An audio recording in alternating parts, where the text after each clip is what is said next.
आत्मवंदन masters, आप सभी का हार्दिक स्वागत है दिव्य देवभूमि उत्तराखंड के इस पावन मंच पर।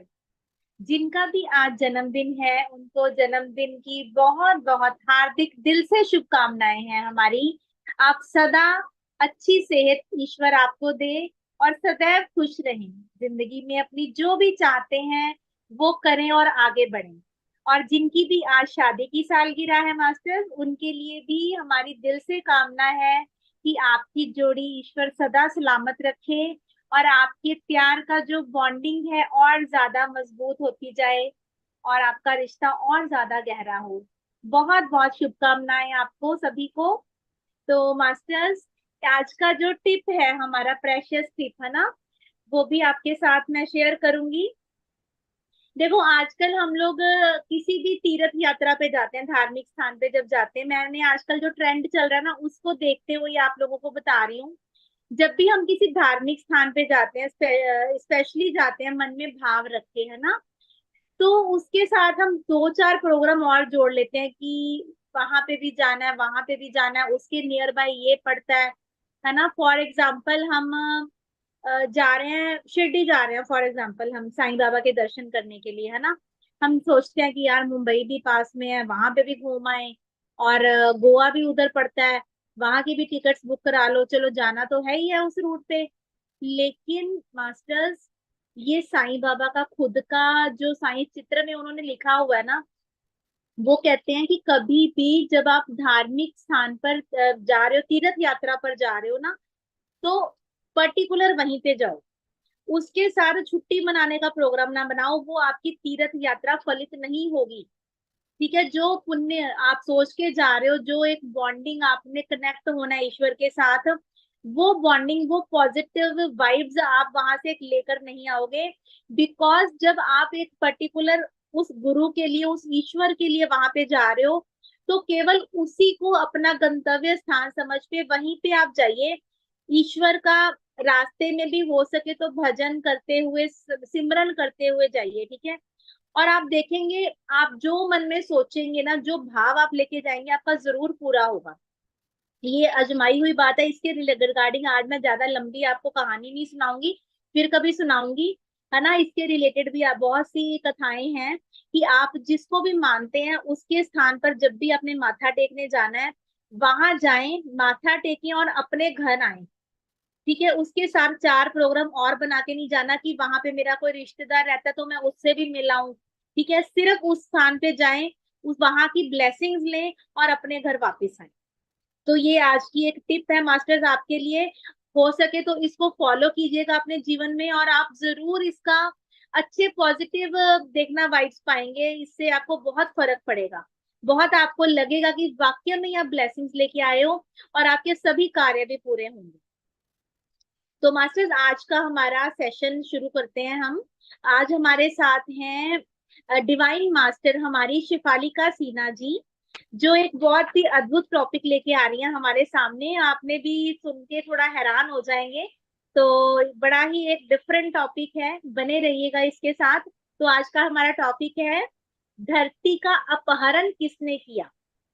तो ये टॉपिक है, इसके बारे में आगे बात करेंगी हमारी divine master Shefalika Sena ji. Over to you ma'am. Thank you Nandini ma'am, आपने जो मेरा स्वागत किया, भव्य स्वागत किया, बहुत अच्छे से किया, इसके लिए बहुत बहुत धन्यवाद। और देवभूमि उत्तराखंड के तरफ से शिफालिका सिन्हा जो आज सत्संग करने वाली है इस मंच पर, बहुत ही खूबसूरत सा है ये मंच, जहाँ पर हर कोई अपनी अपनी आके बातें रखते हैं, कथा कहानियां सुनाते हैं। तो काफी अच्छा है ये मंच। हम लोगों को भी खुशियां होती है कि यहाँ पर आके अपने अपने शब्दों में जो भी कथाएं हैं भगवान के, गुरु के, या सृष्टि संसार में जो हम लोग रह रहे हैं, इसके बारे में कुछ बताएं, जो भी जानते हैं तो कुछ शेयर करें सभी से, सभी के पास ये बातें पहुंचाएं। तो हम लोग तो जरूर चाहते हैं, खुशियां भी होती है करने से। तो इस ऑर्गेनाइजेशन को चलाने के लिए भी बहुत मेहनत, लेकिन उनकी है। मैं कार्य करती हूँ जो चला रहे हैं। यहाँ पे हजारों लोग आते हैं और यहाँ पर अपनी अपनी अपनी कथा यहाँ रखते हैं और सबको सुनाते हैं। और जितने भी यहाँ पर मास्टर हैं वो आते हैं और कथा सुनते हैं, ये भी एक अद्भुत है। तो हाँ, आज तो मेरी एक टॉपिक है, धरती का अपहरण किसने किया, ये टॉपिक है। सब कोई जानते हैं कहानी, लेकिन इसके आगे की जो सच्चाई है, उसके बाद की सच्चाई है, ये भी जानना बहुत जरूरी है। अब जैसे लोग कहते हैं सीता का अपहरण किसने किया, रावण ने किया, हर कोई जानता है, बच्चा भी जानता है। तो उससे पहले सीता क्या थी, उस पहले क्या हुआ था, उसके बाद क्या हुआ, जब रामायण की कथा खत्म हो गई, सब खत्म हो गई, उसके बाद क्या हुआ, ये भी जानने की लोगों को इच्छा रहती है। जैसे सृष्टि संसार में हम लोग जन्म लिए हैं, तो हम लोग भी चाहते कहाँ से आए, आखिर हम लोग इससे पहले क्या थे, और फिर अगर जाएंगे तो फिर कहाँ जाएंगे। सबकी उत्सुकता, जो बोलते हैं कि एक मन में जिज्ञासा जो रहती है, हर कोई चाहते हैं ऐसा जिज्ञासा, जो हम लोग जाने, कोई बताए, हर कोई चाहता है। तो जो भी है, हम लोग जो भी बातें करते हैं, कथाएं भगवान की करते हैं, उसको हम लोग तो सत्संगी बोलते हैं, क्योंकि ये सत्संगी है, अपनी अपनी बातें बोलते हैं। इस मंच पर सेशन जो हम लोग कर रहे हैं तो सत्संगी है, सबको सत्संगी करते हैं। तो सत्संग का तो पहले भी बता चुके हैं, फर्स्ट टाइम जब मेरी सत्संग हुई थी तो सत्संग ही टॉपिक थी। तो नारायण ने ये कहा था कि मैंने कौन सा ऐसे महात्मा को भेजा हूँ धरती पर सत्संग करने, कि पापियों का पाप खत्म हो जाए और वो बैकुंठ को आ जाए, या मैंने किसके किसके जिह्वा पर बैठ के सत्संग कर रहा हूँ, जिससे कि सारे पापी लोग बैकुंठ में आ रहे हैं, सबका भला हो रहा है। तो सत्संग एक ऐसा चीज है कि जो सुनता है तो उसको मोक्ष मिलता है, और भगवान नारायण उसके जिह्वा पर बैठ के सत्संग करते हैं, और नहीं तो अपना माध्यम बनाते हैं साधु महात्मा को सत्संग करने का। बहुत ही अनोखा, बहुत ही खूबसूरत सा ये कहानी है, माँ धरती का कहानी है। और यहाँ किसने किया, वो पहले क्या था, वो भी जरूर बताएंगे। सत्संग का वैल्यू तो बहुत बड़ा है, इससे तो मोक्ष मिलता है लोगों को जो भी सुनते हैं। बहुत अच्छी कहानी है। तो माता धरती, अगर माता धरती को नहीं छोड़ाया जाता, अपहरण जो किया था उसे नहीं लाया जाता, तो शायद आज हम लोग यहाँ बैठ के सत्संग नहीं करते, शायद सूर्य नहीं रहते, चंद्रमा नहीं रहते, जल वायु कुछ भी नहीं रहते, धरती नहीं रहता तो कुछ भी नहीं रहते, नक्षत्र भी नहीं रहता, कुछ भी नहीं रहता। तो बहुत खूबसूरत सा ये है कहानी, जो किस तरह से परिश्रम करके लेके आया गया, धरती को स्थापना किया गया। क्योंकि जब सृष्टि संसार का स्थापना हुआ तो काफी भगवान लोग को बहुत मुसीबतों को झेलना पड़ा, बहुत सा युद्ध करना पड़ा, युद्धधर के साथ युद्ध करना पड़ा सृष्टि संसार को बचाने के लिए, जो आज तक बचा हुआ है। लेकिन भगवान कहे अभी तो देवासुर संग्राम होता है, देवासुर बोले देवता और असुर के साथ होता है। और जब कलयुग आएगा तो मनुष्य खुद असुर बन जाएगा, मनुष्य अपने साथ ही वो लोग युद्ध करना शुरू करेगा, जैसे सही में हो रहा है। बहुत सारे जो पुरुष हैं, जो मनुष्य हैं यहाँ पर, असुर बने हुए हैं, काफी खराब खराब कर्म कर रहे हैं। कलकत्ता की कहानी तो सब कोई जानते ही है। तो असुर जो है, मनुष्य वही बनता है कलयुग में, असुर ही बन चुका है जो ये सब काम कर रहे हैं। इसी के लिए, क्योंकि वो लोग पास तो बुद्धि नहीं है कि भगवान कथा करेंगे, भगवान के बारे में जानेंगे तो शायद हम अधर्म नहीं करेंगे। तो इसके लिए उसको तो अपना चेतना को जगाना पड़ेगा, जो चेतना उन लोग का जागेगा नहीं। जो दुष्टता पर उतर जाता है तो दुष्ट ही बना रहता है, चाहे कितना भी भगवान की कहानी सुना दे। रावण, रावण क्या था, राम के सामने रहने के बाद भी उसकी बुद्धि नहीं खुली।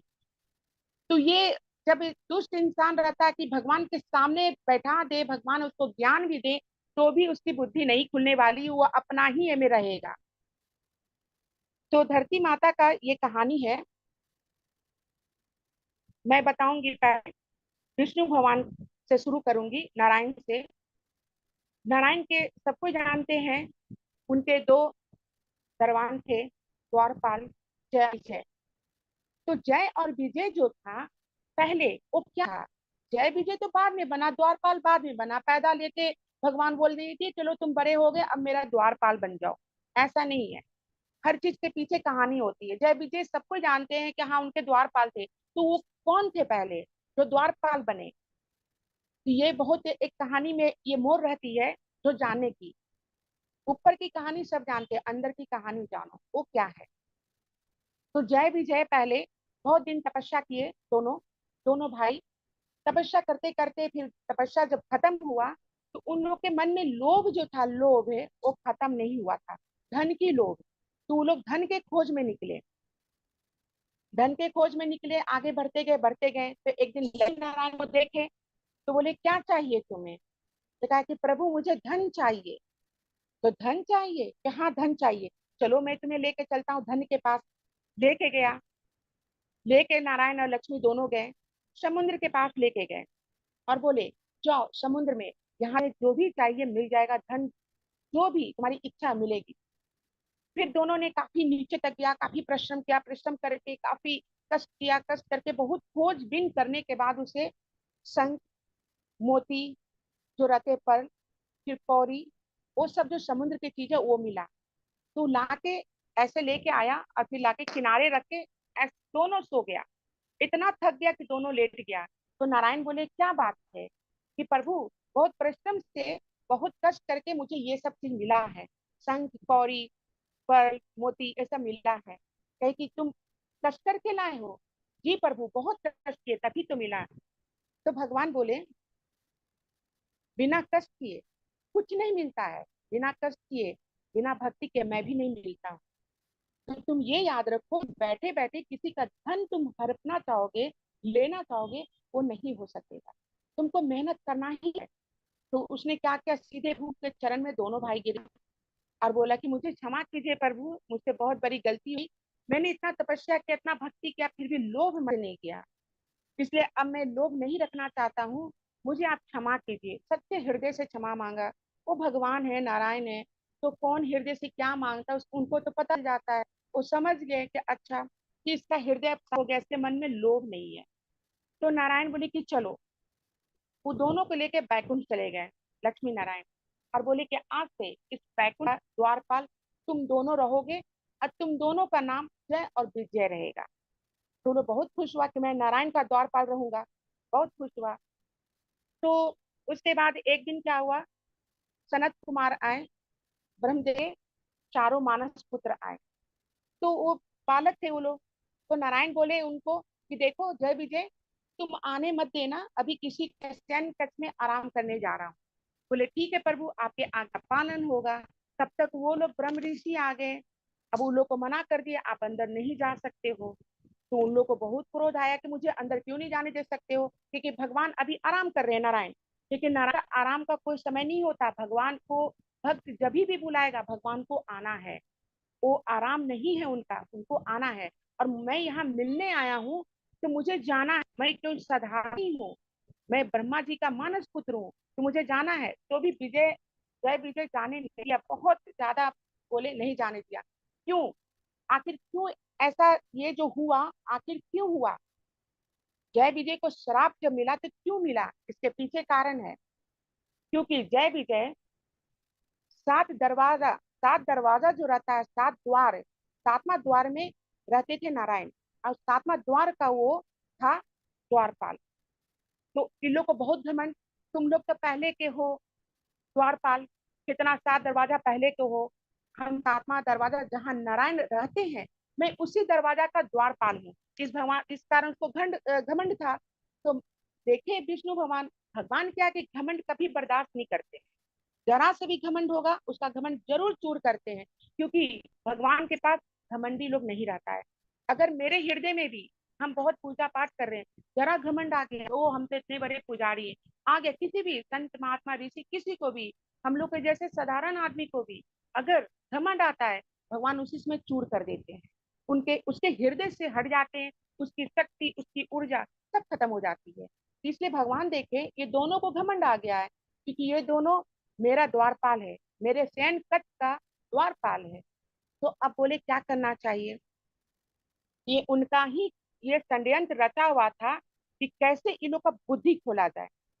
यही ऐसा चाल चले थे कि सनत कुमार लोग पहुंचे थे इनसे मिलने, और ये मना करेगा, क्योंकि बोल दिए थे चांस देना, ये मना करेगा, चांस मिल जाएगा। फिर भी सनत कुमार जो थे ब्रह्म ऋषि, जो ब्रह्मा के मानस पुत्र, श्राप नहीं दे रहे थे, वो बहुत बातें कर रहे थे। तो नारायण पहुंच गए आवाज सुन के, बहुत सारी बातें वार्तालाप दोनों में चल रही थी। तो नारायण देखिए ये तो श्राप ही दे रहा, अब क्या करें, कुछ तो मुझे करना है कि ये दोनों को श्राप पड़े। अगर श्राप नहीं पड़ेगा तो ये लोग का घमंड अहंकार ऐसे ही बढ़ता जाएगा, ये हानिकारक है। तो नारायण जब नहीं वो श्राप दे रहे थे तो उसके मुख में नारायण चले गए। ऐसा गए कि पता भी किसी को नहीं चला, वो खड़े हैं लेकिन मुख के अंदर भी है। मुख के अंदर जाके इन लोग को ऐसा किया, प्रेशर दिया अंदर से, तो ये लोग श्राप दे दिए। बोले कि तुम मुझे रोक रहे प्रभु से मिलने। फिर नारायण बोले कि तुम भगवान से भक्तों को मिलने के लिए कभी रोक नहीं सकते हो, कि भक्त से ही भगवान है, भक्त से ही भगवान है। तो भक्त के भक्ति में बंधे हैं भगवान, तो तुम रोक नहीं सकते हो। तो उसने बोला कि ठीक है अब क्या किया जाए। तो श्राप दे दिए कि तुम लोग इतने पापी हो, महापाप किए हो मुझे रोकने से, इसलिए तुम लोग मृत्यु लोक में, असुर लोक में जाके असुर में तुम लोग जन्म लोगे, और जैसे मनुष्य दुख कष्ट भोगता तुम लोग भी भोगोगे। ऐसा श्राप दोनों को मिल गया।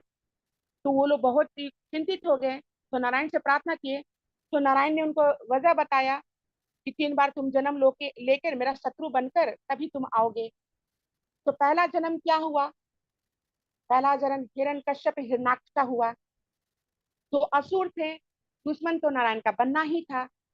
तो हिरण्याक्ष जो है, हिरण्यकश्यप जो है, दोनों भाई, दोनों भाई क्या किए, हिरण्याक्ष बहुत शक्तिशाली, ब्रह्मा जी का तपस्या करके दोनों भाई शक्ति प्राप्त किया।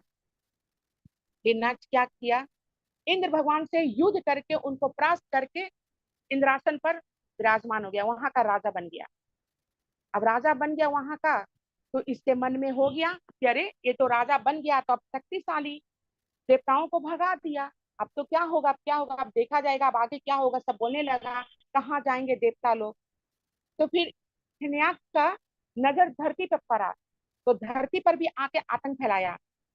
माता धरती, माता धरती इतनी खूबसूरत थी कि उसके मुंह में, उसके खूबसूरती में हिरण्याक्ष पड़े। वो बोला मैं आपसे विवाह करना चाहता हूँ। हिरण्याक्ष ने बोला। तो माता बोलती है कि तुम असुर हो, तुम्हारी हिम्मत कैसे हुई मुझसे ये बातें कहने की, कि मुझसे तुम विवाह करोगे, कैसे हिम्मत हुई। तो कहे क्या असुर नहीं कर सकता है देवी से शादी, विवाह नहीं कर सकता है, लेकिन कर सकता है, लेकिन मैं तुमसे विवाह नहीं करना चाहती हूँ। फिर उसका इतना, उसका अभिमान को ठेस पहुंचा, इतना ज्यादा उसको क्रोध आया कि उसने क्या किया, धरती का अपहरण कर लिया, अपहरण करके ले गया समुद्र में। ये कोई धरती लोक का समुद्र नहीं है, ये समुद्र देवलोक का समुद्र है, यूनिवर्स का समुद्र है। वहां पर कोई नहीं पहुंच पाता है, कोई भी नहीं, देव लोग ही वहां पे हैं। वो पहुंच पाते हैं, उस चीज को देख पाते हैं। वो लोग देखेंगे क्या, खुद निर्माण किए हैं समुद्र का। तो उसी समुद्र में लेके धरती को गया और सीधे धरातल में जाके रख दिया। जब लेके जाने लगा तो माँ धरती चिल्लाने लगी, प्रभु नारायण मुझे बचाइए, मुझे बताइए, दुष्ट हिरण्याक्ष से बचाइए। और हिरण्यकश्यप भी जान रहा है मेरा भाई गलत कर रहा है, फिर भी हिरण्यकश्यप, उसका छोटा भाई, मना नहीं किया, करो। उसने तो और उसको साथ दे दिया, हाँ भाई भ्राता लेके जाओ।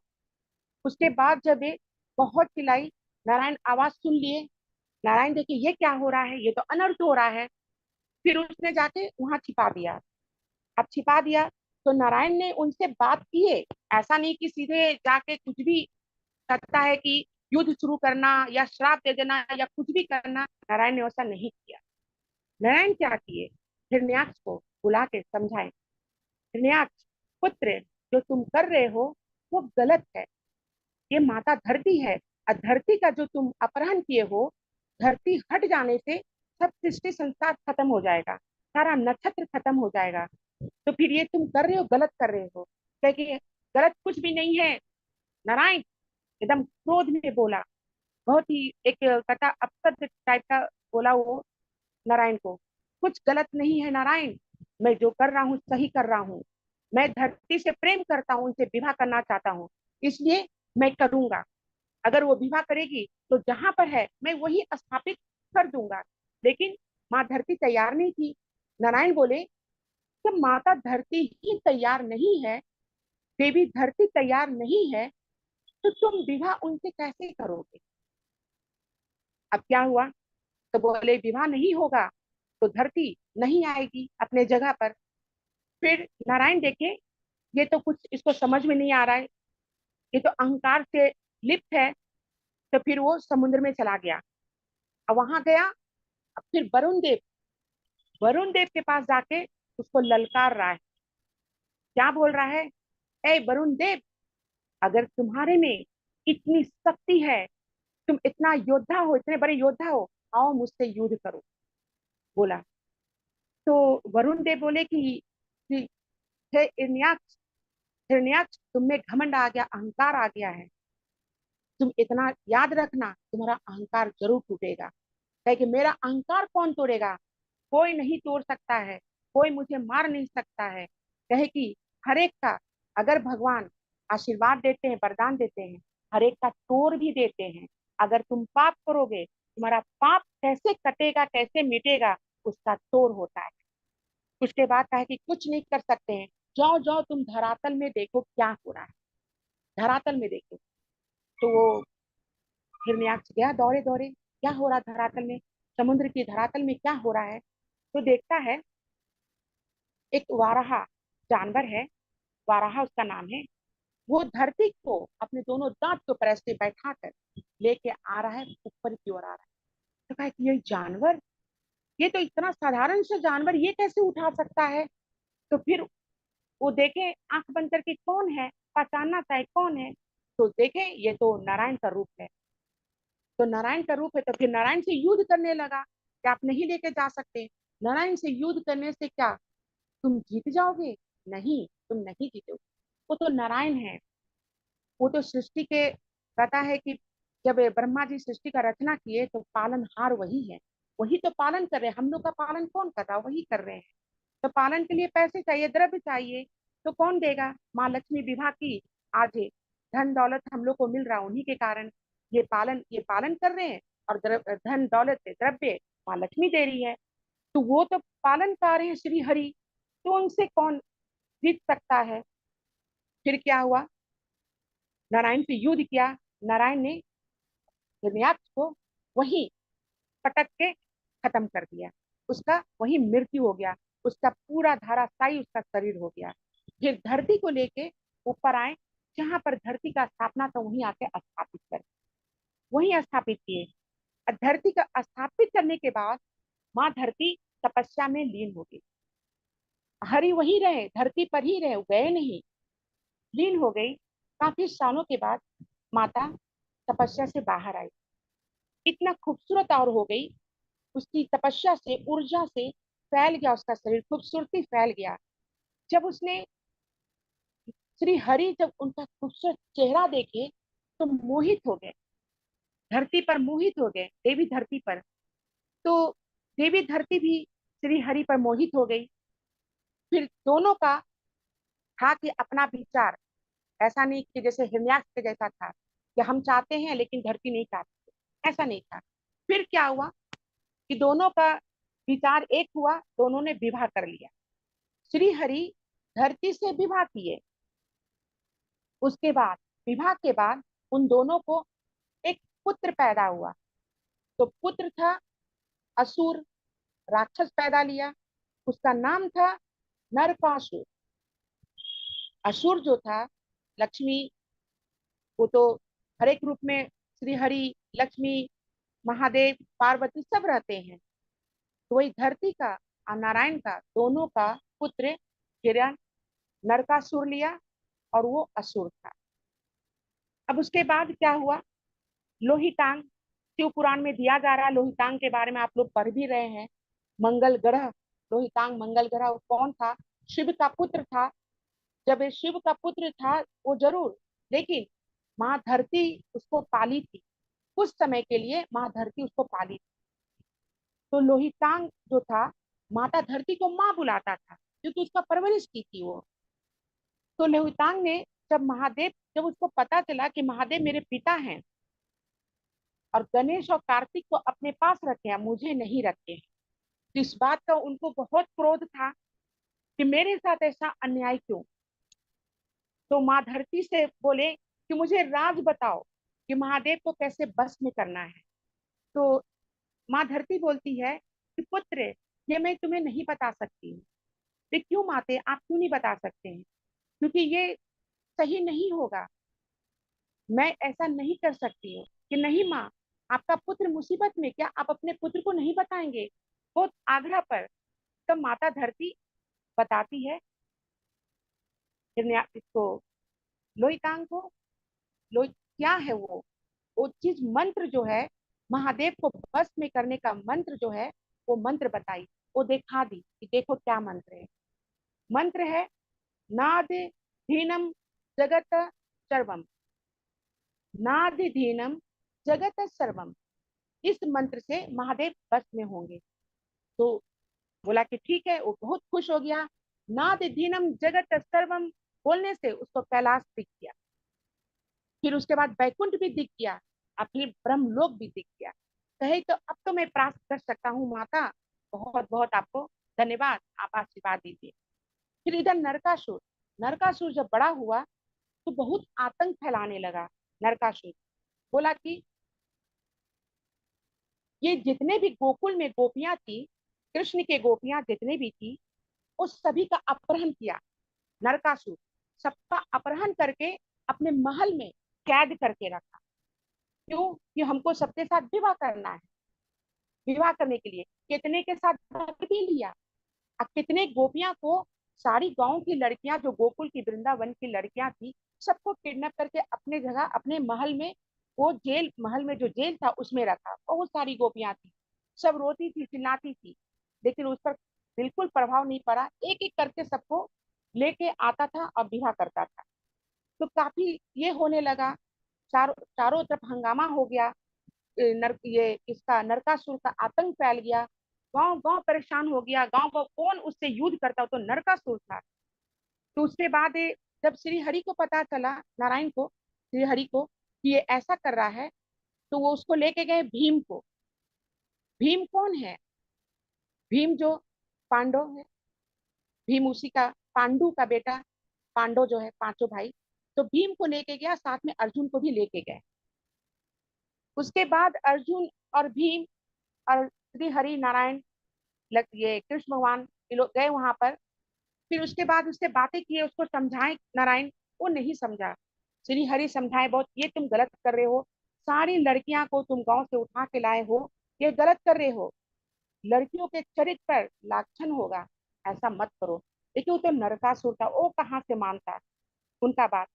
फिर उसने क्या किया, उसने नहीं माना। तो भीम को, क्योंकि वो तो मार नहीं सकते थे, नारायण उसका पुत्र था, वो वध नहीं किए। तो भीम को बोले कि तुम इसका वध करो, तुम इसे जीतो। लेकिन नरकासुर दोनों का पुत्र था, माता पृथ्वी का और नारायण का, तो वो कैसे हार जाता इतनी आसानी से? वो हार ही नहीं रहा था। नारायण बहुत चिंतित हो गया कि आप क्या करें, तो कुछ तो करना पड़ेगा, हरा रहा है भीम को। तो भीम को बोले कि तुम अपना अंदर की जो शक्ति है ना, उसको बाहर ला के लगाओ, बाहर लाओ इसको मारने के लिए, इसको गुमराह करो। अगर इसको गुमराह करोगे तभी मार पाओगे, सामने सामने रहेगा तो तुम कुछ इसका नहीं कर पाओगे। तो उसको क्या किए, भीम गुमराह किए। जब गुमराह किए ना, तब उसको पटक के उसको मारे, नरकासुर को। तब उसकी मृत्यु हुई। जब मृत्यु हुई तो श्री हरि गए, जितनी गोपियां, जितनी लड़कियां थी, बालिका जितनी भी थी, सबको वो जेल से छुड़ाए और सबको सही सलामत गोकुल भेज दिए। जब गोकुल भेजे, गोकुल भेजने के बाद वहां पर उसके माता पिता, गांव वाले, कोई उसको नहीं ये कर रहे थे, रखने को तैयार नहीं। क्योंकि तुम नरकासुर के साथ रह के आई हो, पता नहीं तुम कैसी हो, क्या तुम्हारे साथ किया नहीं किया, सबूत नहीं है, तो इसलिए हम नहीं मान सकते हैं तुम्हारा कोई भी चीज को। हम नहीं मानेंगे, तुम कितना भी सबूत दो, हम लोग को विश्वास नहीं है। गांव के सारे लोग बोले, और जितनी भी लड़कियां थी गांव के सब लोग उसको बाहर निकाल दिए, बाहर निकाल दिए। तो एक बार सारी लड़कियां, गोपियां सब रो रही थी रात के समय। तो बहुत रोने का एक कहता है कि ऐसा आवाज था उसका रोने में कि लोग को सुन के बर्दाश्त नहीं हुआ। यही आवाज श्री हरि तक पहुंची। हरि जब सुने कि कौन रो रहा है, तो वो उस स्थान पर पहुंचे तो देखते इतनी सारी गोपियां हैं, गांव की लड़कियां रो रही है। तो हरि को देख के और रोने लगी सब।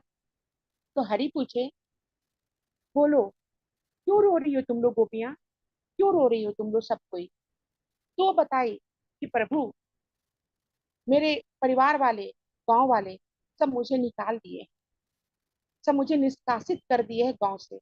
मैं कहाँ जाऊं, मरने के अलावा, मृत्यु को प्राप्त करने के अलावा हम लोग के पास कोई रास्ता नहीं। तो नारायण बोले, ऐसा क्यों बोल रही हो। लेकिन वो बोले कि नहीं, क्या कर सकते हैं प्रभु, वो लोग नहीं मान रहा है। फिर श्री हरि क्या किए, गांव गए, गोकुल गए, वहां सभी को समझाए, सभी को समझाए, किसी ने नहीं माना। किसी ने बोला नहीं, मैं स्वीकार नहीं करूंगा। इतना तक कि माता पिता भी गांव वाला का ही साथ दे दिए, उन लोग भी उसको नहीं अपनाए। तो जब नहीं उन लोग माने, तब श्री हरि क्या किए, लेके वापस आ गए, सारी गोपियां को लेके आए। लेके आने के बाद बोले कि तुम लोग चिंता मत करो, जिसको कोई नहीं अपनाता उसको मैं अपनाता, मैं तुम सभी से विवाह करूंगा और सब तुम मेरे साथ हो, पटरानी बन, सब रानी बन के रहो। तो वो सभी से विवाह किए, नारायण सभी से विवाह किए। और उसके बाद सभी गोपियां उनके साथ रानी बन के उनके महल में रहने लगी। क्यों रहने लगी, 16,000 पटरानी थी उनकी। क्यों शादी किए, इसका वजह है। वजह क्या है, जब राम का अवतार लेके आए थे नारायण, तो जितनी भी सीता की सखियां थी, जितनी भी सखी थी सीता की, राम की खूबसूरती पर बहुत मोहित हो गई, बहुत मोहित हो गई। तो राम से कही कि हे राम, आप इतने खूबसूरत हो, इतने मनमोहक हो, मैं भी चाहूँ आपसे विवाह करना। तो राम ने मुस्कुरा के जवाब दिया, इस जन्म में मैं सिर्फ सीता का ही पतन करूंगा, मैं दूसरा विवाह कभी नहीं करूंगा, किसी से नहीं करूंगा। क्योंकि जब सीता बन चली गई थी, उस समय अश्वमेघ यज्ञ हुआ था। तो अश्वमेघ यज्ञ में सीता नहीं थी, तो बिना स्त्री का, बिना पति का तो नहीं होता था। तो जो सबको प्रेशर दिया कि आप शादी कर लो, नगर वाले बोले प्रभु आप शादी कर लीजिए, क्योंकि बिना पत्नी का ये यज्ञ नहीं हो सकता है। तो लड़कियां लोग भी, राजकुमारी लोग भी आ गई। जब राम को पता चला तो वो बहुत क्रोधित हो गए। कहे कि जब मैंने प्रण लिया हूँ सीता के अलावा कोई भी मुझे नहीं चाहिए, तो फिर आप लोग ये क्या कर रहे हैं। सभी को सम्मान सहित अपने अपने नगर को भेज दी, सारी राजकुमारियां। उसके बाद फिर ब्राह्मण से पूछा गया तो उन्होंने बताया, अगर आपकी पत्नी नहीं है तो आप सोने का पत्नी बना के अपने बगल में रख के कर सकते हैं पूजा। तो इसी के लिए वो हुआ, उनका पूजा इसी कारण सीता का ऐसे हुआ। उसी तरह से नारायण का भी, जब नरकासुर को मार के सारी रानियां से, जितनी गोपियां से विवाह कर लिए, तो फिर वो सारी गोपियां जब राम बन के आए थे तो सीता की सखियां थी, वही लोग चाहती थी राम से विवाह करना। तो राम ने कहा मैं नहीं कर सकता हूँ, हाँ एक वचन देता हूँ, मेरा एक वचन है, जब मैं त्रेता युग में कृष्ण बन के आऊंगा तुम सभी से विवाह करूंगा। तो ये विवाह करने का ये एक योजना जो था, इसको बनाया गया था, क्योंकि ये लीला है, भगवान तो लीला करने आते हैं। हर एक मनुष्य को अपने लीला से बताते हैं कि जैसा मैंने धर्म किया तुम लोग भी ऐसा ही करो, बताते हैं। इसी कारण राम जब आए सीता से सिर्फ विवाह किए, लेकिन त्रेता युग में कृष्ण बन के आए तो जितनी भी गोपियां थी, जो वचन दिए थे राम ने, राम के समय उस सारी गोपियां से वो विवाह कर, सारी गोपियां से विवाह करने के बाद सबको अपने पास ले आए, पटरानी बनाए। तो माता रुक्मिणी हमेशा बोलती है उनसे कि प्रभु आप सिर्फ राधा से ही प्रेम करते, मुझसे नहीं, क्योंकि हमेशा राधा कृष्ण आता है, रुक्मणी कृष्ण क्यों नहीं आता है, क्यों नहीं आता है। हर नाम में, हर मंदिर में राधा कृष्ण का ही रहता है जोड़ी, दोनों ऐसे हाथ करके बांसुरी बजाते हैं, लेकिन मेरा नाम क्यों नहीं आता है आपके नाम से पहले। तो राधा बोली कि शायद रुक्मणी देवी तुम भूल रही हो, मैं तुम ही हूँ, मैं ही रुक्मणी हूँ। तुम देखो, और जितनी सारी पटरानियां थी, 16,000, उस सबको दिखाया गया कि सारदा ही का रूप है। और रुक्मणी को भी दिखाया गया, तुम ही हूँ, मैं ही हूँ, दिखाया गया। फिर उसके बाद क्या, धरती लोहितांग की ही पुत्र नहीं थी, नरकासुर की माँ नहीं थी, उसकी ही लोहितांग और नरकासुर माँ नहीं थी, वो कार्तिकेय के भी माँ थी। जो कार्तिकेय हैं महादेव के पुत्र, उनकी भी माँ थी। क्योंकि कार्तिक का तो जन्म क्यों हुआ, आप लोग तो पढ़ रहे हैं शिव पुराण में, कैसे हुआ?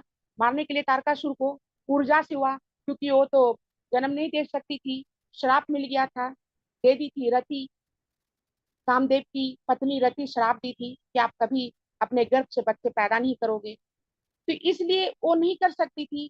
तो जब ये ऊर्जा जब हुआ तो अग्निदेव परेशान होकर पहले लेके भाग गए वहां से अपने हाथ में। माता और महादेव ध्यान में ही है, बच्चा गायब हो गया तो बच्चा एक ऊर्जा हुआ था, जैसे हम लोग जन्म लेते वैसा नहीं था, ऊर्जा था, एक आग का गोला प्रकाश पुंज लेके जब भागे थे। तो इतना ज्यादा परेशान हो गए, माता धरती के हाथ में दे दिए तुम जलन से। तो माँ धरती उसको ये कर ली, अपने पास रखी, लेकिन माता धरती भी उसकी ताप को नहीं संभाल पाई। तो क्या की, उसको फेंक दी तालाब में, जहाँ पत्थर था, तो उस पर वो कार्तिक भगवान गिर गए, वो ऊर्जा गिरा। फिर ऊर्जा, वही ऊर्जा कार्तिकेय 6 सर में वो जन्म लिए, 6 सर यानी कि 6 बच्चे के रूप में हो गए, एक ही सर लेके पैदा लिए, पत्थर से टकराने के बाद 6 बच्चे के रूप में वो पैदा लिए।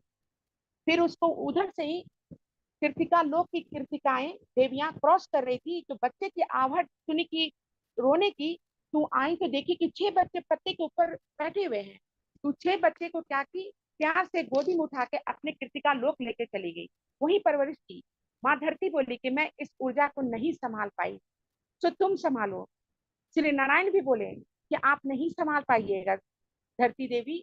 तो फिर उसके बाद जब कार्तिक की शादी हुई, जब बड़े हुए, कहानी जानते ही है क्या हुआ था, तारकासुर का वध के बाद तो फिर आए थे, ये साउथ में थे, जो मीनाक्षी टेम्पल जो है इनका, जो है मदुरई में, माता मीनाक्षी का, यही कार्तिक यहाँ पर असुरों से साउथ को बचाए थे।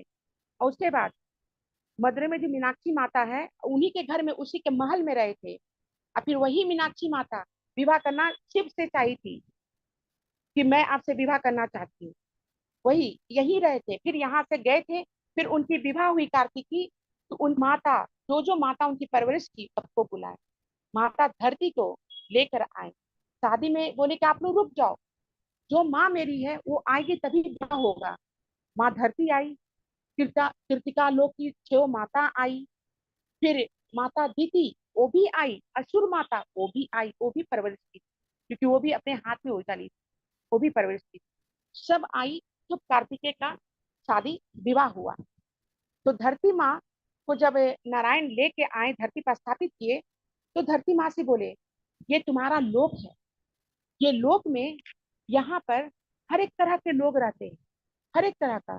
जैसे स्वर्ग में देवता रहते हैं, आत्मा लोक में खराब आत्मा का अलग हुआ, अच्छा आत्मा का अलग हुआ जगह, तो हर जगह बना हुआ है। लेकिन ये धरती लोक में ऐसा है, यहाँ सब कुछ है, यहाँ डायन जोगन है, यहाँ पर अघोरी लोग हैं, यहाँ पर सन्यासी लोग हैं, यहाँ पर ब्राह्मण लोग हैं, यहाँ पर मनुष्य है, यहाँ पर जानवर, यहाँ पशु पक्षी, सब कुछ है। ये ऐसा लोग, यहाँ मिक्सचर है, कहते हैं ना मिक्सचर, कोई चीज का सब कुछ मिला के जब मिक्सचर बनता है, उसी तरह से ये धरती लोग एक मिक्सचर पे जैसा है। तो यही नारायण बोले कि धरती देवी, धरती यहाँ पर हर एक लोग रहेंगे, आपके ऊपर ही सब लोग चलेंगे। तो आपका ये हमेशा आप बहुत दयालु बन के रहिएगा, क्योंकि ये लोग सब आपके पुत्र हैं, सब आपके पुत्र हैं, पेड़ पौधा, जानवर, पशु पक्षी, मनुष्य, हर तरह के लोग जो यहाँ हैं, सब आपके पुत्र हैं। तो आप इस पर जरूर ध्यान दीजिएगा, और आप यहाँ पर प्रेम की ऊर्जा फैलाइएगा, आपके ऊपर चलेंगे। यहाँ पर पाप भी होगा, यहाँ पुण्य भी होगा, यहाँ प्रकृति का नष्ट भी किया जाएगा, लेकिन आप कभी मत ऐसा होइएगा, दुखित मत होइएगा, क्योंकि ये आप धरती हैं, ये सब आपके पुत्र हैं। देवी धरती को श्री हरि बोले कि आपको ही संभालना है, हर चीज आपको ही देखना है, आपको यही रहना है, आप हमेशा यहाँ रहेंगे, और मैं हर समय अवतार लेके यहाँ आऊंगा, और जब जब आऊंगा तो मैं आपके पास ही आऊंगा। इसी धरती पर मैं अपना पांव रखूंगा, इसी धरती पर यही आऊंगा। ये आपका जगह है, और इस जगह को आप बहुत प्रेम से देखिएगा। सब कोई आपके हैं, ये नक्षत्र आप ही को ऊपर में रहेगा, सब चीज आप ही पर आएगा, प्रकाश आप ही पर आएगा, सन की प्रकाश आप ही पर आएगी, सूर्य की, चंद्रमा की शीतलता भी आप ही पर आएगी। सारे कुछ भी जो भी चीज होगा सब आप पर होगा। ये अग्नि का ज्वाला भी इसी धरती पर उठेगा, ये वायु हवाएं इसी धरती पर आएगी। ये सब आपको संभालना है, क्योंकि उसको इतना ऊर्जा, इतना वरदान दिए माता धरती को, कि कभी आप जितने लोग रहेंगे यहाँ पर उससे आप कभी विचलित नहीं हो पाएंगे। इसलिए मैं आपको वरदान देता हूँ, काफी शक्ति और काफी आप में ऊर्जा देता हूँ। माँ धरती को बोले तो माता इतनी खुश थी कि बोली, स्वामी अगर आप वारा रूप लेके नहीं आए तो शायद मैं मुक्त नहीं हो पाती हिरण्याक्ष से, और बध नहीं हो पाता। इसी के लिए आज भी नारायण वाराह है, और माँ धरती वाराही देवी है। तो माता धरती का, उन दोनों का आज भी मंदिर है इसी धरती पर, हर जगह है। वाराह और वाराही देवी का धरती पर मंदिर बना हुआ है, आज भी लोग वहाँ पूजा करते हैं। इसी के लिए कहते हैं आज माता धरती के कारण ही हम लोग यहाँ उपस्थित हैं, आज उनके कारण ही हम लोग यहाँ पर जी रहे हैं, अपना जीवन को जी रहे हैं। उन्हीं के कारण हवा, सूर्य का प्रकाश, सब कुछ यहीं पर है। उनके कारण अगर वो नहीं रहती तो शायद ये सब कुछ भी नहीं रहता। तो उन्हीं के कारण सब कुछ है। इसी के लिए माता धरती ही प्रकृति है, जो हम लोग आज उनके कारण सब कुछ अच्छे से, कहता ना कि जिनकी प्रकृति को, नेचर को जब देखते हैं, और उनकी एक ऊर्जा जो हम लोग समाती है, तो हम लोग भी कितना प्रफुल्लित होता है मन की, देखो हम लोग कहाँ पर हैं, आज इसी धरती पर रह रहे हैं। जो माता धरती आज जो कहता है कि माता धरती के बारे में क्या नहीं लोग बोलता है, उसी माता धरती पर, उसी धरती पर लोग चल रहा है, गाड़ियां चला रहे, उसी धरती पर हर चीज हो रहा है, अच्छा भी हो रहा है, बुरा भी हो रहा है। यही है कि जितने लोग भी कहते हैं कि बुरा बुरा करता है इसी धरती पर, तो आप माता धरती के बारे में सोच, जब वो पापी को भी इसी धरती पर परवरिश कर रही है, तो हम उनके जैसा क्यों ना बने, क्यों ना बने उनके जैसा। ये सत्संग जो है, ये सत्संग के बारे में मैं बताऊंगी, एक औरत की सच्ची घटना बताऊंगी जो उसके साथ हुआ है। एक दिन क्या हुआ, वो औरत, हर जगह सत्संग होता था, कहता है सत्संग इतना पावरफुल चीज है, हर जगह सत्संग होता था, वो हर जगह जाती थी, जहां सत्संग हो वही जाए, और पहला लाइन में बैठती थी, फर्स्ट रो में। तो साधु जो सत्संग करते थे बराबर उसको देखते थे, बहुत पहुंचे हुए महात्मा थे। तो एक दिन क्या हुआ, उसको बुला के पूछे कि पुत्री, मैं जहां भी सत्संग करता हूँ, ऑल ओवर स्टेट में, ऑल ओवर इंडिया में जहां भी जाता हूँ, हर स्टेट में तुम वहां पहुंचती हो, मेरा सत्संग सुनती हो, तो आखिर ऐसा क्या बात है पुत्री, तुम्हारे घर में कोई कुछ बोलते नहीं है, या घर में काम भी रहते होंगे, शायद तुम कभी कभी नहीं आ पाओ, काम है मैं नहीं आ पाऊंगी, ये भी हो सकता है ना, क्या तुम्हारे घर में कोई कुछ नहीं बोलते हैं। तो कही, प्रभु मेरे साथ एक घटना हुआ। क्या घटना हुआ, मेरी अचानक मृत्यु हो गई। क्या, अगर तुम्हारी मृत्यु हो गई तुम यहाँ कैसे बैठी। कि प्रभु वही तो कहानी है, मेरी मृत्यु हो गई, और जब मुझे यमराज का यमदूत मुझे खींचते हुए लेके गया, तो मैं बोली क्या कर रहे हो मेरे साथ, क्यों मुझे ऐसा खींचते हुए बेरहम के जैसा लेके जा रहे हो, मैंने क्या किया, क्यों कर रहे हो। फिर एक जगह, एक ऐसा जगह आया जहां पर उसको बहुत स्वागत से बैठा के लेके गया यम लोग। तो यमराज जब देखे तो बोले कि ये क्या है, ये तुमने क्या किया, जिस स्त्री को लाना था तुम उसको नहीं लाके तुम किसी और को लेके आए, सही सलामत इसको वहीं छोड़ के आओ, इसका अभी समय नहीं हुआ है। तो यमराज से पूछती है, हे प्रभु मैंने ऐसा क्या किया जो मेरे साथ ये लोग ऐसा किए। और उसके बाद बोली कि एक जगह इन्होंने मुझे बहुत स्वागत से लेके आया, ऐसा क्यों। तो यमराज बोले, पुत्री तुमने अपने जीवन में एक बार, सिर्फ एक बार तुमने सत्संग सुनी, जो अभी यहाँ पर इस मंच पर जो होती है, जितनी भी कथाएं होती है हर तरह की होती है, ये एक तरह से सत्संग ही है, जो इस मंच पर, इस दिव्य मंच पर हम लोग बैठ के करते हैं, ये सत्संगी है। वो जब बताई तो बोली कि एक बार सत्संग सुनने से मैं मर के जिंदा हो गई और मुझे इतना अच्छा स्वागत वहां किया गया। अगर मैं डेली सत्संग सुनूंगी तो फिर क्या होगा प्रभु मेरे साथ, मुझे तो मोक्ष मिल जाएगा। तो कहे कि हाँ, कि जो भी सत्संग सुनता है उसको मोक्ष मिलता है। तो नारायण खुद जहाँ अधर्म होता है उसके जिभा पर बैठ के, जीभ पर, टंग पर बैठ के उसको सत्संग करते हैं। तो हम लोग कुछ नहीं है, हम लोग जो बोल रहे हैं हम लोग कुछ भी नहीं है। ये तो नारायण का आशीर्वाद है जो हम लोग माध्यम बने।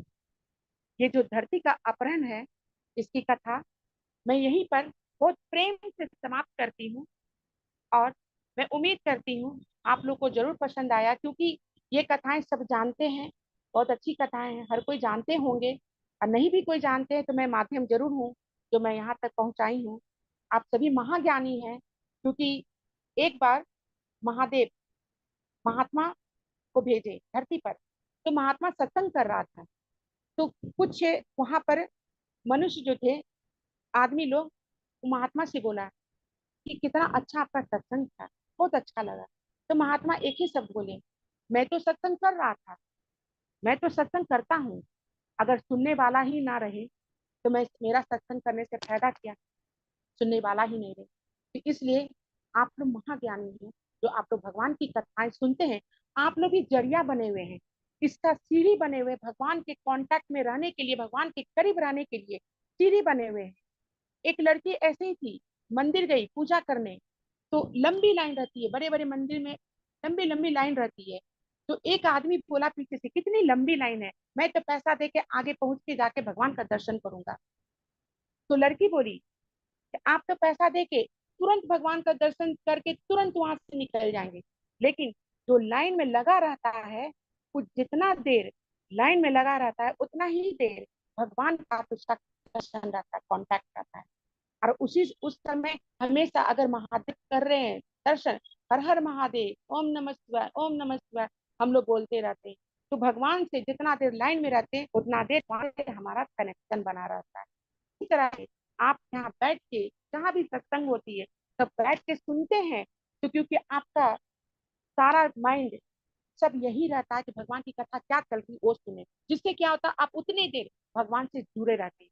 यही है, यही आपको धर्म की ओर लेके जाता है, यही अध्यात्म की ओर लेके जाता है, यही आपको ऊर्जा शरीर देता है, यही शक्ति देता है, यही चीज, यही भगवान का कनेक्शन, यही आपको दुनिया में जीने का हर चीज जो भी आप चाहते हैं भगवान के कारण ही दिखता है, क्योंकि उनका ही आशीर्वाद है जो हम लोग आज ये कर रहे हैं और हम लोग हर जगह इस ज्ञान को पहुंचा रहे हैं। तो बहुत बहुत धन्यवाद आप सभी मास्टर को, महाज्ञानियों को, हमारी ओर से। देवभूमि की तरफ से शिफालिका सिन्हा का आज सत्संग अपहरण, धरती का अपहरण किसने किया, समाप्त कर दी है। जय हिंद, हर हर महादेव, जय गुरुदेव, जय देवभूमि, जय केदारनाथ। थैंक यू सफालिका जी, अच्छा सत्संग, इतना अच्छा आपने बारीकी से बताया तो हमको फिर से रिमाइंड हो गया। Thank you so much. और बहुत ऊर्जा है, आंखें खुल नहीं रही हैं, बड़ी मुश्किल से आंखें खोल के मैं बात कर रही हूँ। तो मास्टर्स आप लोग कोई शेयरिंग करना चाहते हैं तो अनम्यूट कीजिए। बहुत सुंदर शिफालिका जी, बहुत कुछ हम जान पाते हैं। इतने सारे हैं देवी देवता, इतने सारे हैं दानव, इतने सारे हैं, उनको संहार करने, इतने सारा ज्ञान देने के लिए सब अवतरित हुए हैं, अच्छा बुरा जानना हमें बताने के लिए। और जब आप बता रही हैं तो सब कुछ ना गहराई से समझना, तो समझ पा रहे हैं कि अच्छा क्या है ये सारा माया जो शिव ने रची है हम ही को सिखाने के लिए। और एक एक चीज जो बारीकी से आपने बताई ना, बहुत अच्छी तरह से बताई। Thank you so much. Thank you धन्यवाद। शिफालिका जी। तो ध्यान की ओर चले क्या? हाँ, ध्यान करते हैं। इस समय आंखें नहीं खुल रही वाकई में, ध्यान में मैं तो सुनी ध्यान में रही थी पूरी कल जागरूकता तो के। कल तो 3 घंटे की ध्यान थी ना। हाँ थी, रात में। बाप रे, मैं लोग इतना थक गई ना, इतने सारे विजिटर घर में, रिलेशन सब आ गए, तो उसका ही आओ भगत में रह गई एकदम। और जल्दी जाके सो भी गई। अभी सुबह उठ के 4 बजे पूजा भी करनी थी आज। कल का सावन का सोमवारी का आज अंतिम पूजा था, तो उनका उद्यापन तो करते करते ही टाइम लग गई। आ ही नहीं पाई, हम्म, थोड़ा देर आई फिर नहीं आ पाई मैं, सो ही गई चलिए फिर। फिर अभी अभी ध्यान कर लेते हैं पहले। अभी कर लेते हैं ध्यान, हाँ। तो मैं ही कराऊं कि मैम आप कराएंगी, अनुपम मैम आप ध्यान कराएंगी या मैं करा नहीं दूं? नहीं, आप ही करें। सभी मास्टर, मैं क्या बताऊं कि आप लोग तो बहुत ज्ञानी हैं, मुझे तो बताने की जरूरत ही नहीं है। तो सभी मास्टर अपने खूबसूरत से कमल नयन जो आपके नेत्र हैं, आप उनको बंद कर लीजिए।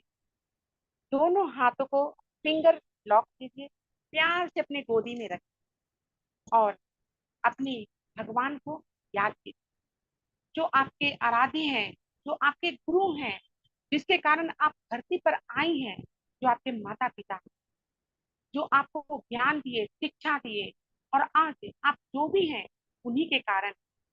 बोलते हैं ना, धरती पर गुरु, माता, पिता, यही तीनों देवता और देवी, यही तीनों साक्षात। क्योंकि मुझे नारायण दिखते नहीं है, हम लोग सोचते हैं और उनके साथ कनेक्शन बनाते हैं, लेकिन माता पिता गुरु तो दिखते हैं। वो कहते हैं ना, जब 100 गुरु को एक करते हैं, जब हम 100 गुरु को एक करते हैं, तब एक पिता होता है। 100 गुरु को एक करने पर एक पिता होता है, और 100 पिता को जब हम एक करते हैं तो एक माता होती है।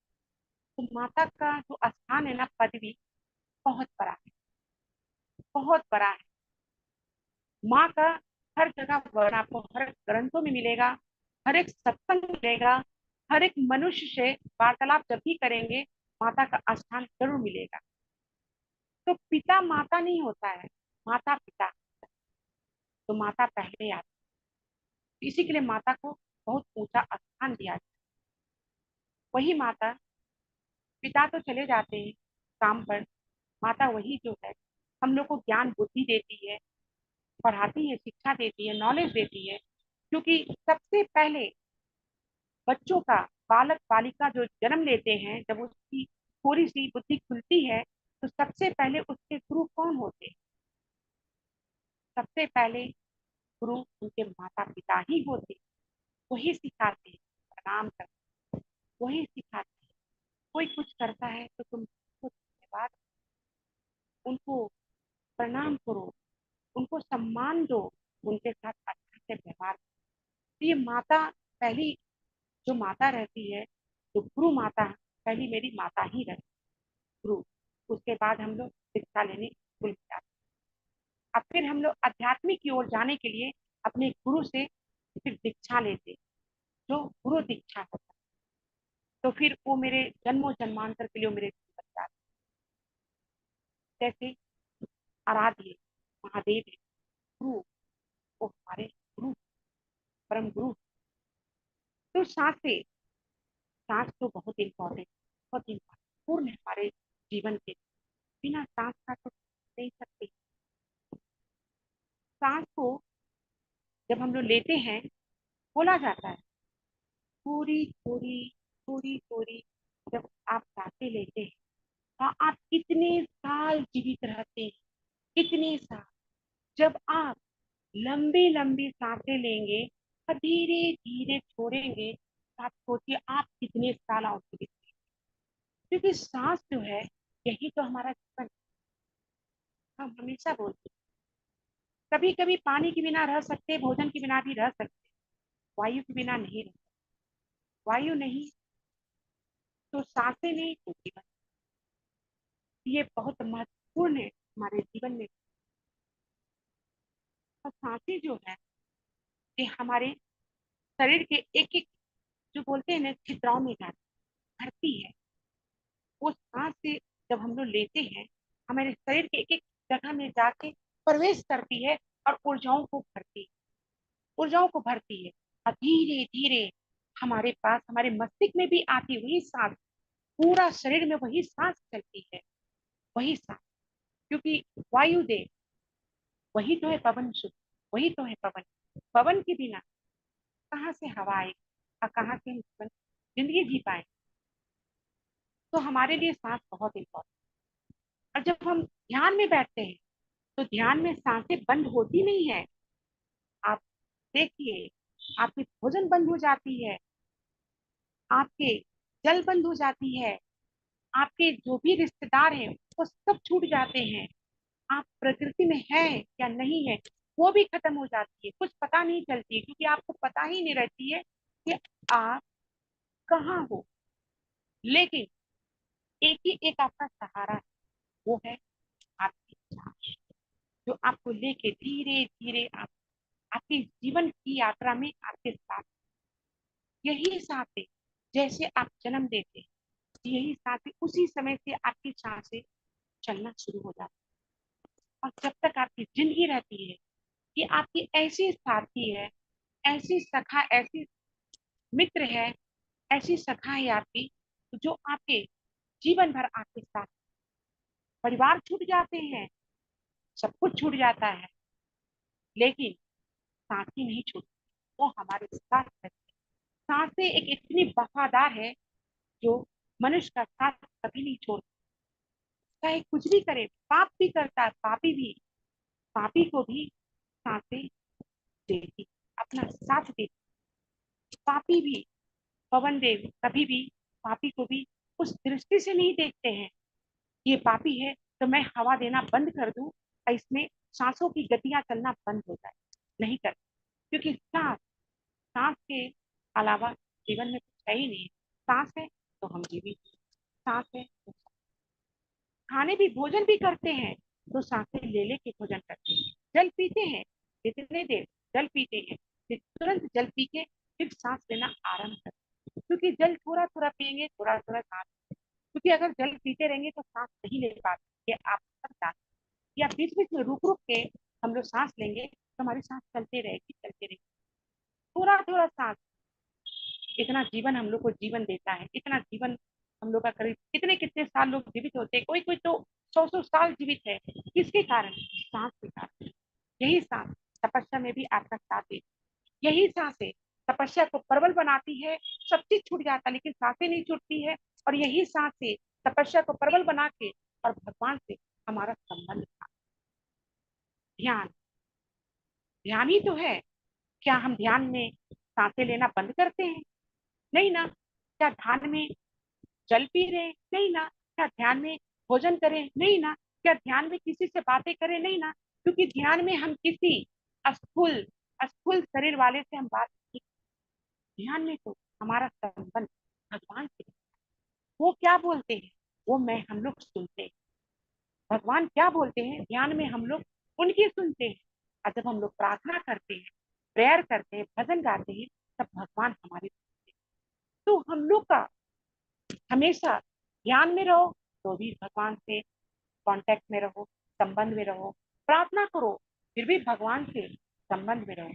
एक बहुत भोला भाला मनुष्य, जहाँ पर सत्संग के बाद चल रही थी भजन, बहुत अच्छी भजन का लाइन था कि हाँ, प्रभु प्रभु आपके चरण कमल मेरे नैनों में पड़े, आपके चरण कमल मेरे नैनों में पड़े। एक बहुत भोला मनुष्य था, उसने क्या गाया कि मेरे चरण प्रभु के नैल कमल, मेरे चरण प्रभु के कमल नैन। अब तो भगवान सुने, वो तो बहुत सच्चा हृदय से बोला, तो उसके लिए तो कुछ भी नहीं है।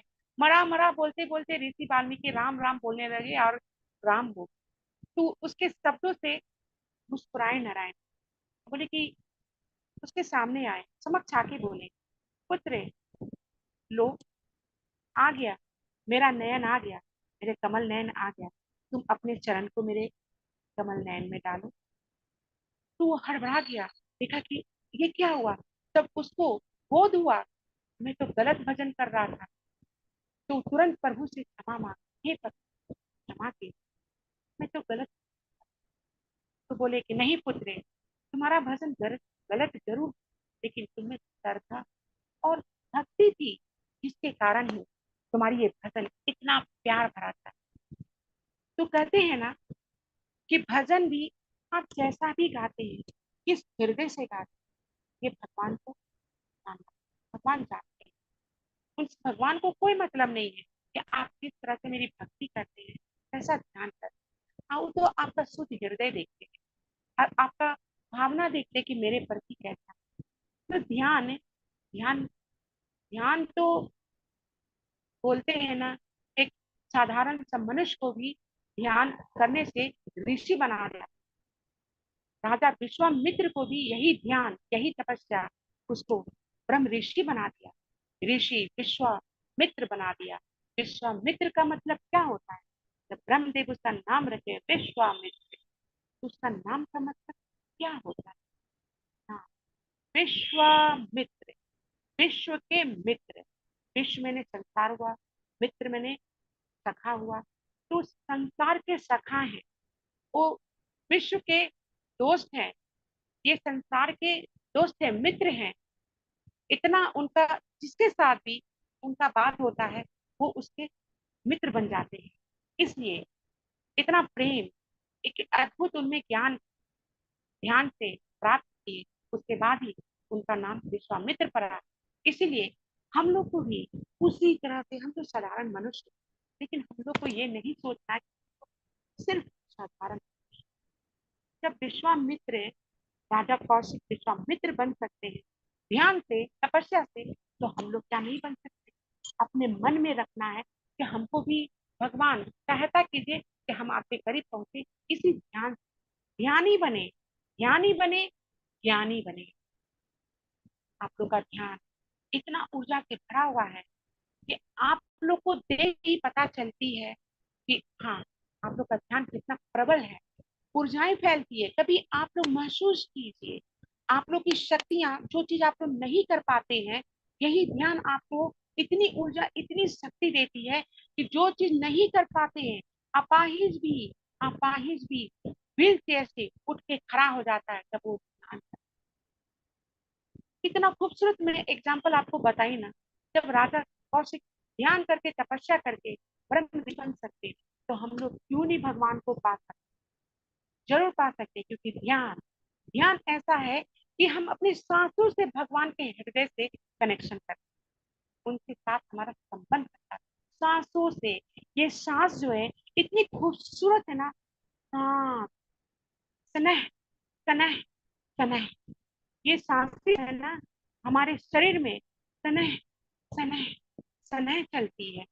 और हम अपने जीवन को जीते हैं, हम भक्ति करते हैं, आप भगवान को इसी सांसों से, इसी ध्यान से हम प्राप्त करते हैं, उनके साथ हमारा संबंध बना रहता है। यही सांस तो हमारे शरीर में ऊर्जा फैलाती है, यही सांस हमारा जीने का सहारा है, यही सांस। तो इस सांस पर हमें ध्यान रख के, हमें हमेशा ध्यान करना चाहिए जब भी समय मिलता है। अगर किसी को नहीं समय मिल रहा, 5 मिनट भी समय अगर मिलती है तो जरूर ध्यान करें। 1 घंटे मिलती है, अति उत्तम, अति उत्तम। आप 1 घंटे कर रहे हैं, क्योंकि आप जितना ध्यान करेंगे आप उतना स्वस्थ होंगे।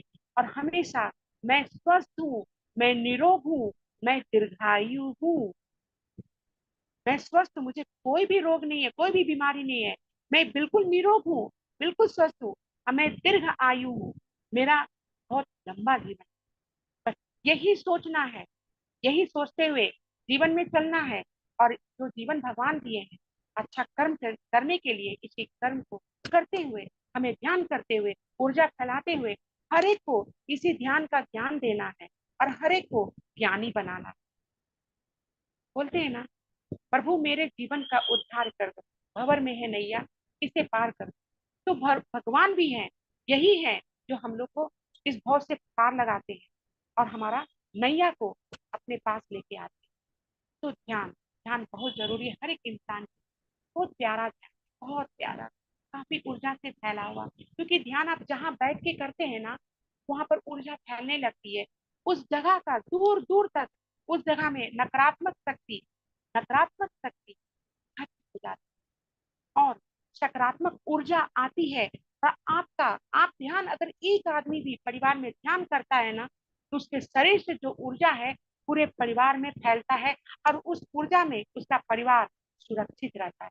कि ध्यान ऐसा है और ज्ञान ऐसा है, ध्यान करो और ज्ञान बांटो, यही तो भगवान चाहते। कलयुग में तो यही सब कुछ है, ध्यान, ज्ञान, दान, इस तीनों चीज को करते हुए जीवन में आगे बढ़ो। अब प्रभु तो साथ है ही, चिंता। हमारे सभी ज्ञानी, ज्ञानी प्यारे देवभूमि के मास्टर जो भी सुन रहे हैं यूट्यूब में, जहाँ भी, सृष्टि संसार में जितना देवता लोग भी अगर कथा को सुन रहे, ध्यान को देख रहे हैं, सभी से मैं यही बोलूंगी, प्रभु इतनी ऊर्जा दीजिए सभी को कि हमेशा ये लोग ध्यान और ज्ञान और दान में लिप्त रहे। हे प्रभु, हे भगवान, हे महादेव, हे गुरुदेव, हमारे ज्ञानियों को ज्ञान दीजिए। ध्यान के ध्यान से ही हम लोग धीरे धीरे अपने शरीर को थोड़ा सा ढीला छोड़ेंगे।